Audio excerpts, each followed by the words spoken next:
bahwa materi ini bertujuan untuk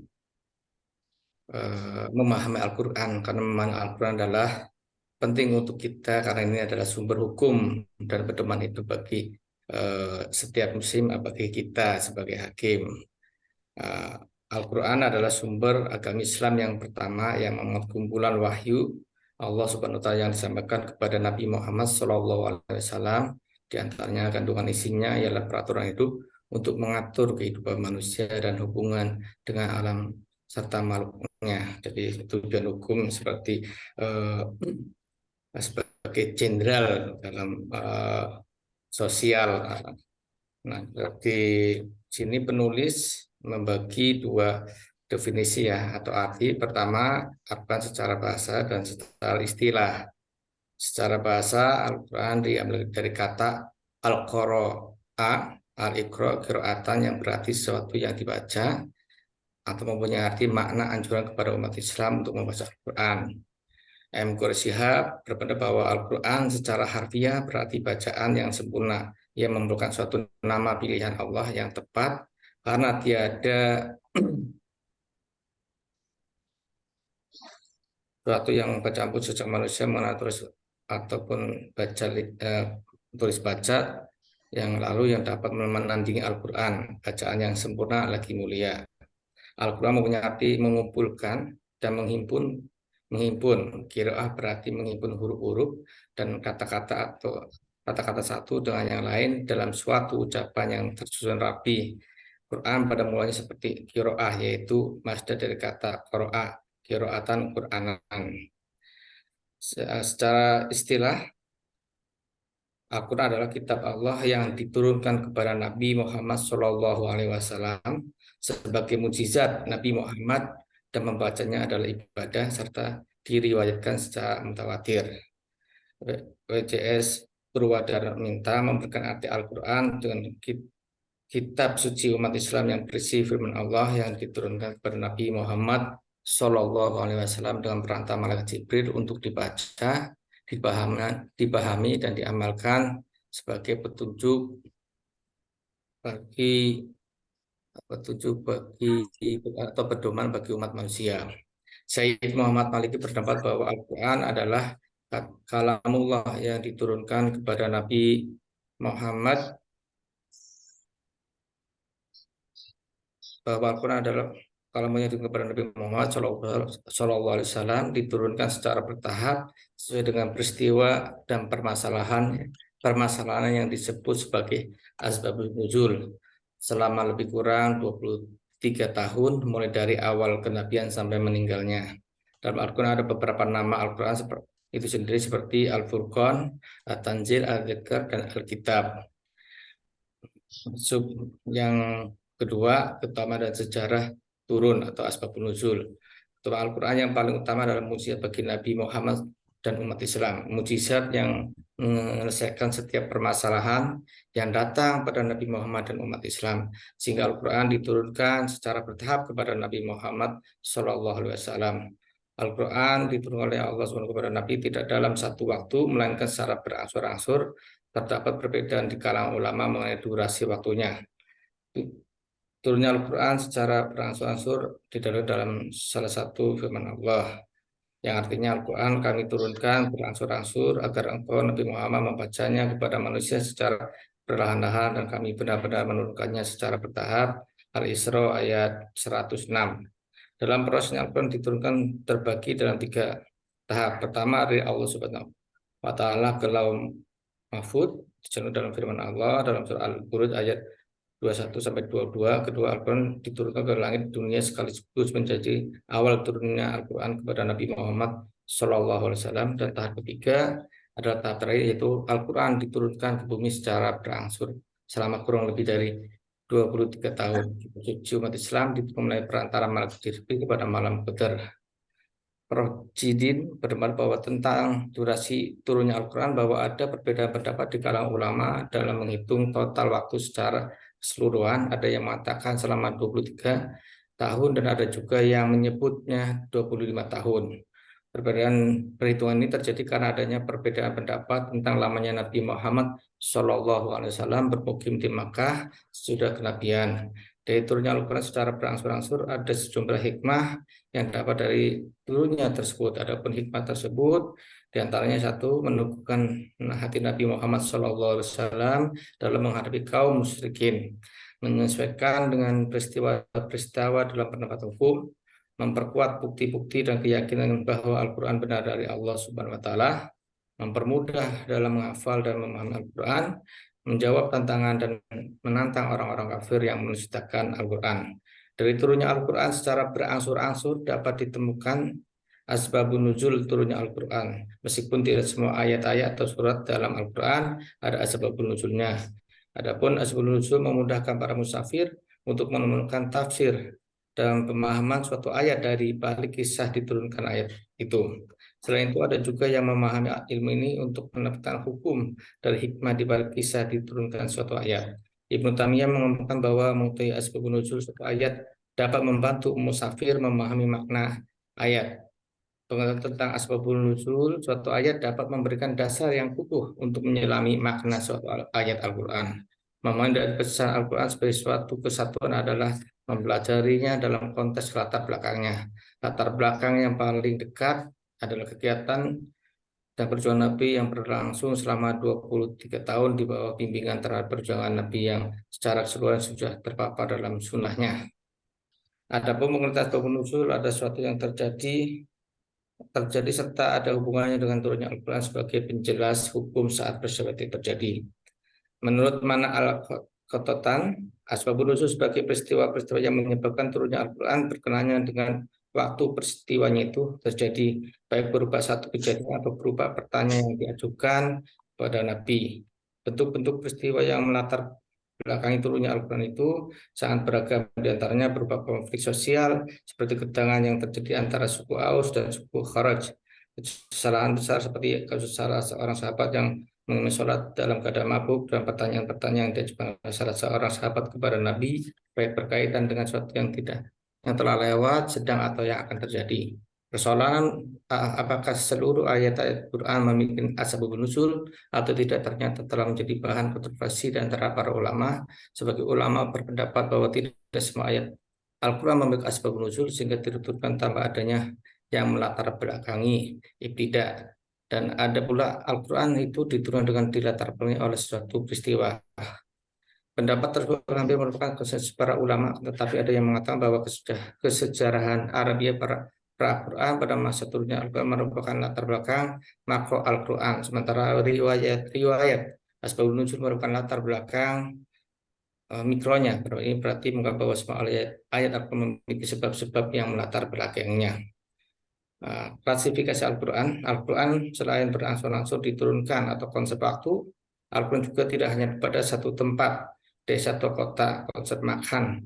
Al-Quran diturunkan pada saat Nabi Muhammad berada di kota-kota, pedesaan, gunung-gunung, lembah-lembah, lereng-lereng, serta waktu yang berbeda-beda seperti malam, siang, dalam perjalanan, pada musim panas, musim dingin, dalam keadaan damai maupun perang. Dari berbagai kondisi, waktu, zaman, dan keadaan, ulama-ulama sepakat bahwa secara umum ayat-ayat atau surat-surat Al-Quran dikategorikan ke dalam Makkiyah dan Madaniyah. Satu, pengertian Makkiyah dan Madaniyah. Para sarjana Muslim ahli ulumul Quran mendefinisikan terminologi Makkiyah dan Madaniyah pada umumnya menjadi tiga pandangan yang didasarkan kepada tempat dan waktu turunnya serta objek pembicaraan. Definisi berdasarkan tempat. Makkiyah adalah ayat-ayat Al-Quran yang diturunkan di Makkah walaupun turun sesudah hijrah, sedangkan Madinah adalah ayat-ayat Al-Quran yang turun di Madinah. Pendapat tersebut menurut Fahd bin Abdurrahman Ar-Rum tidak valid dan tidak akomodatif, mengingat bahwa hal tersebut tidak mencapai ayat-ayat yang turun di tempat lain selain Makkah dan Madinah. Dan sekitar karena ayat Al-Quran juga diturunkan di Tabuk, di Baitul Muqaddas, di Taif, sehingga definisi di atas tidak valid. Misalnya surat Taubah ayat 42 diturunkan di Tabuk, surat Az-Zukhruf ayat 45 diturunkan di tengah perjalanan antara Makkah dan Madinah. Kedua ayat tersebut jika melihat definisi berdasarkan tempat ini tidak dapat dikategorikan dalam Makkiyah dan Madinah. Definisi berdasarkan waktu, Makkiyah adalah ayat-ayat Al-Quran yang diturunkan atau yang turun sebelum hijrah.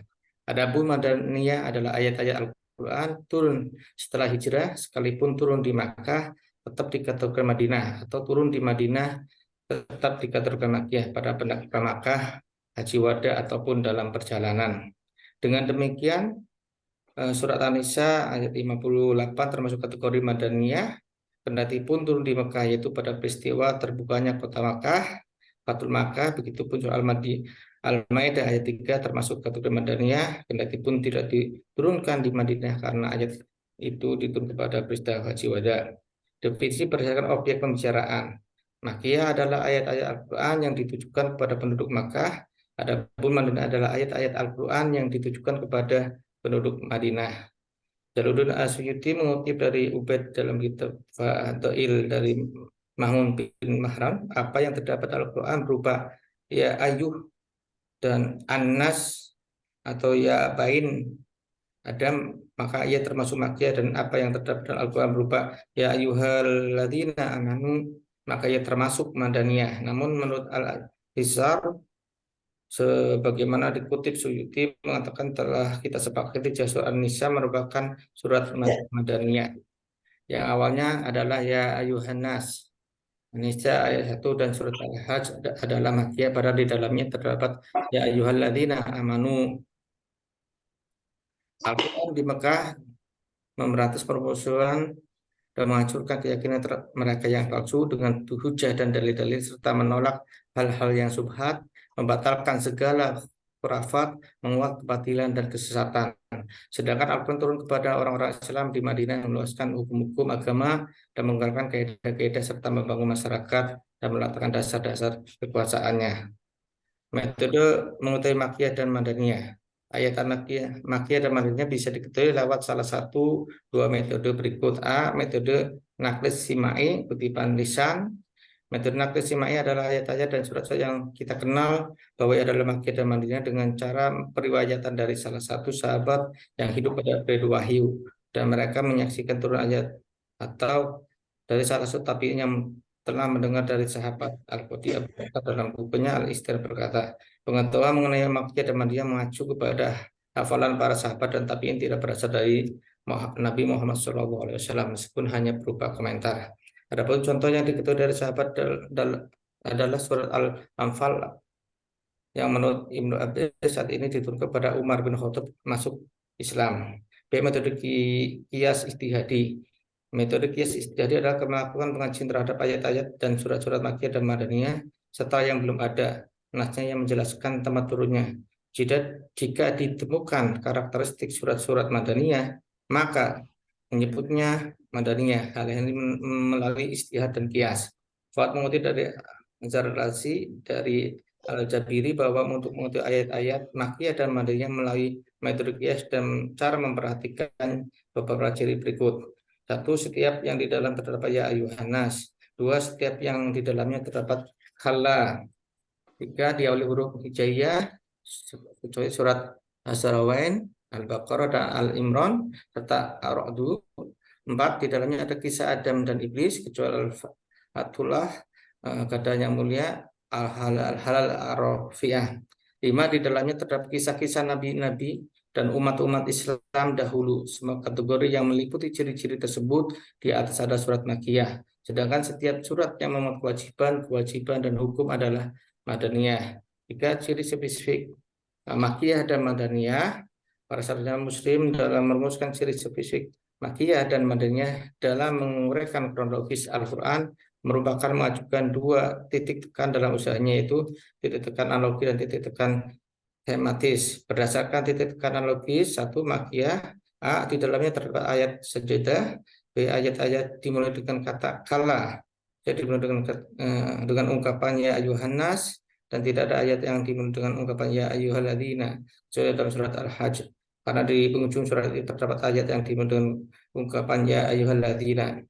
D. Ayat-ayat mengandung tema kisah para nabi dan umat terdahulu. E. Ayat-ayat berkisah tentang nabi dan iblis, kecuali surat Al-Baqarah. Dan ayat F, dan ayat-ayat yang dimulai dengan huruf terpotong-potong seperti alif lam mim dan sebagainya kecuali surat Al-Baqarah dan Al-Imran. 2. Madaniyah. A. Mengandung ketentuan-ketentuan faraid dan had. B. Mengandung kesindiran-sindiran terhadap kaum munafik kecuali surat Al-Ankabut. C. Mengandung uraian tentang perdebatan dan ahli kitabin. Adapun berdasarkan titik tekan tematisnya itu mafia. A. Menjelaskan ajakan monoteisme, ibadah kepada Allah semata, penetapan risalah kenabian, penetapan hari kebangkitan dan lain-lain. B. Menetapkan fondasi umum bagi pembentukan hukum syara dan keutamaan akhlak yang harus dimiliki anggota masyarakat. C. Menentukan kisah para nabi dan umat terdahulu. Ayat-ayat tersebut pendek-pendek dan nada serta agak keras. Banyak mengandung kata sumpah. 2. Madaniyah menjelaskan permasalahan ibadah, muamalah, hudud rumah tangga, warisan, jihad, sosial, pemerintahan, dan hukum syara. B. Menghitabi ahli kitab Yahudi dan Nasrani dan mengajak masuk Islam. Saya mengungkapkan langkah-langkah orang munafik. D. Surat dan sebagainya ayatnya panjang-panjang serta menjelaskan hukum dengan jelas. Klasifikasi ayat-ayat Makkiyah dan Madaniyah. Al-Quran sebagaimana yang sering kita baca terdiri ayat atas 114 surat, adapun penafsirannya sebagaimana yang termaktub dalam Al-Buham fi Ulumul Quran bahwa surat Al-Makkiyah terdiri ayat terdiri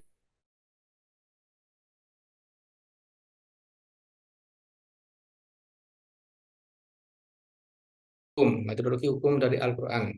Sumber hukum dalam agama Islam yang paling utama dan pokok dalam menetapkan hukum dan memecahkan masalah dalam mencari suatu jawaban adalah Al-Quran dan hadis sebagai sumber paling utama dalam Islam. Al-Quran merupakan sumber pokok dalam berbagai hukum Islam. Al-Quran sebagai sumber hukum isinya merupakan susunan hukum yang sudah lengkap. Selain itu juga Al-Quran memberikan tuntutan bagi manusia apa yang seharusnya ia berbuat.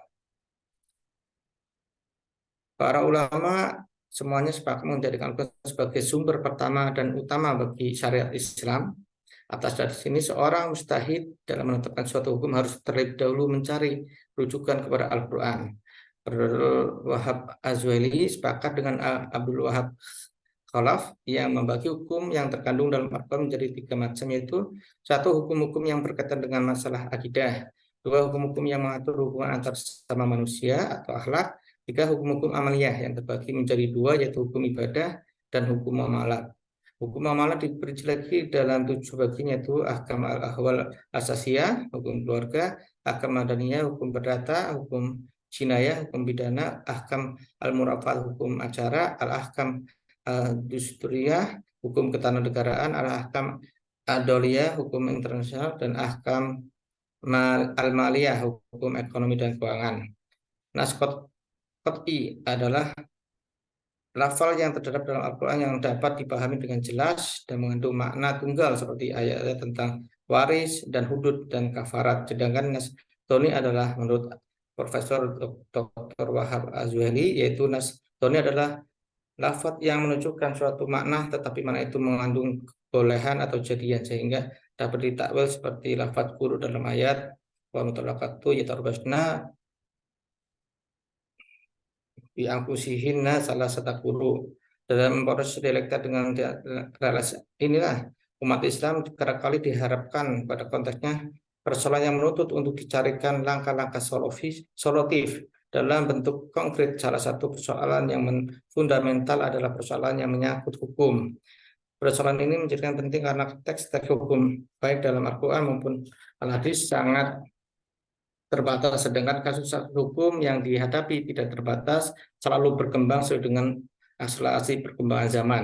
Untuk itu, dalam rangka merespon setiap persoalan yang tidak secara jelas diatur dalam nas-nas teks-teks hukum, dibutuhkan sebuah upaya penemuan hukum sebagai suatu proses individualisasi dan konkretisasi peraturan-peraturan umum dengan mengaitkannya kepada peristiwa-peristiwa atau kasus-kasus khusus. Mengingat begitu pentingnya upaya penemuan hukum dalam rangka mensikapi berbagai problem yang menjadi dalam realitas kehidupan manusia, kaum usuliyun atau para teoris hukum Islam merumuskan 3 penemuan hukum Islam, yaitu 1. Metode interpretasi linguistik atau at-turuq al-bayaniyah, 2. Metode kausasi at-ta'lili, dan 3. Metode penyelarasan at-taufiq. Sedikit berbeda dengan kategori di atas, beberapa ahli hukum Islam modern mengklasifikasi metode penemuan hukum Islam menjadi ijtihad bayani, ijtihad qiyasi, dan ijtihad istislahi. Ijtihad bayani merupakan penyebutan yang memiliki makna yang sama dengan huruf abayaniyah atau metode interpretasi linguistik. Metode ini dapat dipahami sebagai sebuah upaya penemuan hukum dengan cara melakukan interpretasi terhadap yang ada, baik Al-Quran maupun Al-Hadis. Pada dasarnya, interpretasi ini dilakukan untuk menyelesaikan kasus hukum yang sudah ada teks atau nas hukumnya, namun teks atau pernyataan hukum yang ada di dalam Al-Quran maupun di Al-Hadis masih kurang jelas atau kabur, sehingga dibutuhkan sebuah penalaran dan menafsir agar ditemukan sebuah kejelasan. Soal Anwar, teori konformitas dalam metode penemuan hukum Islam, Al-Qazi dalam antologi studi Islam. Metode penyelesaian atau tauhid merupakan sebuah upaya menyelaraskan berbagai dalil hukum yang secara zahir terlihat bertentangan atau sama lain. Dalam tataran aplikatif, metode ini dikembangkan dalam 3 bentuk, yaitu teori jamak, teori nasah, dan teori tarjih. Selanjutnya, metode kausasi merupakan metode yang memiliki arti penting dalam upaya penemuan hukum Islam. Metode ini dipandang penting karena dilakukan dalam kerangka penggalian hukum bagi kasus-kasus hukum yang tidak ada atau tidak ditemukan teks hukumnya. Maka langkah yang ditempuh adalah dalam memperluas cakupan teks hukum tersebut sehingga mampu mencakup dan menjawab kasus-kasus yang tidak ada nasnya untuk melakukan perluasan. Cakupan teks hukum yang ada dilakukan penyelidikan terhadap ketentuan hukum yang sudah ada di dalam teks hukum guna mengkaji dan menemukan atribut atau ilat yang melandasi atau menjadi dasar penempatannya. Setelah ditemukannya ilat, maka hukum tersebut diperluas hingga mencakup kasus lain sejenis yang secara harfiah tidak tercakup dalam pernyataan tekstual hukum yang ada. Ada beberapa teknik yang dikembangkan oleh para teoris hukum Islam dalam mengidentifikasi atribut yang menjadi ilat hukum, yaitu 1, melalui pernyataan teks hukum itu sendiri, melalui ijma konsensus, 3, melalui ijtihad atau penalaran. Identifikasi atribut yang menjadi ilat hukum melalui pernyataan teks hukum dilakukan pada teks dimaksud memang menjelaskan alasan penetapan hukum di dalam teks hukum tersebut. Jika teks hukum tidak menjelaskan, maka langkah berikutnya yang dapat ditempuh adalah menyelidiki apakah telah ada kesepakatan konsensus para ahli hukum mengenai ilatnya. Maka dari kesepakatan tersebut kita dapat menemukan atribut yang dimaksud. Apabila ternyata tidak ditemukan ijma mengenai ilat hukum, maka langkah ketiga dapat ditempuh yaitu melakukan penalaran. Untuk mengidentifikasi ilat melalui metode penalaran ada 2 cara yang dapat diikuti, yakni klasifikasi dan eliminasi. Itu pengujian terhadap ilat dengan meneliti semua atribut yang diperkirakan mungkin menjadi ilat hukum, kemudian satu persatu ilat yang diperkirakan itu diuji untuk menemukan satu ilat yang paling tepat. Sedang ilat lainnya dieliminasi. Metode klasifikasi dan eliminasi ini seperti relatif sama dengan metode tengkih al-manat, memisahkan ilat yang biasanya dilakukan secara berurutan, yang diawali dengan takhrij al-manat, pengeluaran ilat, kemudian Takhi al-manat memisahkan ilat, selanjutnya at-takhi al-manat memastikan ilat. 2, dengan cara pengujian kesesuaian atribut yang dinyatakan sebagai ilat dengan hukum. Dengan hukum inilah yang kemudian disebut atau dikenal dengan munasabah atau konformitas. Terima kasih. Mohon maaf Pak, seadanya. Itu aja kesimpulan.